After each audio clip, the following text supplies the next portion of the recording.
So Love is Blind season 9, their most recent season, I think we could undoubtedly say that this was probably their worst season yet. And they have definitely had a lot of back-to-back really bad seasons, but this one definitely took the cake. However, I would say I appreciate that the couples didn't waste each other's time. They didn't get married just to be like, let's try it out. They realized beforehand this just wasn't gonna be it. We had Patrick and Casey, who didn't even make it to the, I guess, post-engagement vacation that they usually have for the couples.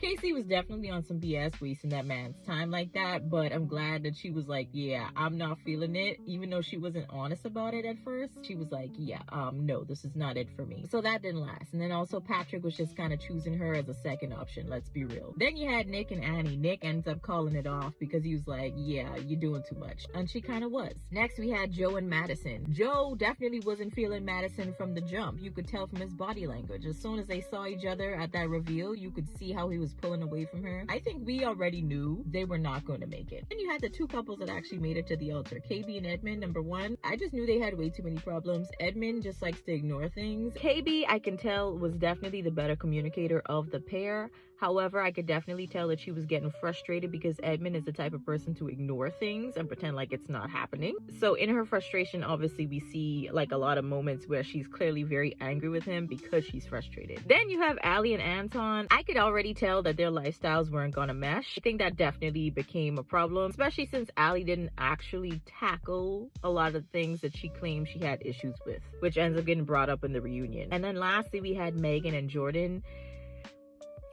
I'm just more irritated for the child that was involved. I was more mad because Jordan had actually introduced Megan to his son, Luca. Now his son doesn't have her in his life. And he already probably got attached and got really excited to possibly have like a bonus mom. Ultimately, I gotta be honest, even though this was arguably the worst season, I'm just happy that nobody got married just to say they got married and then ended up getting divorced a couple weeks later. Because you definitely don't want to see that, you know?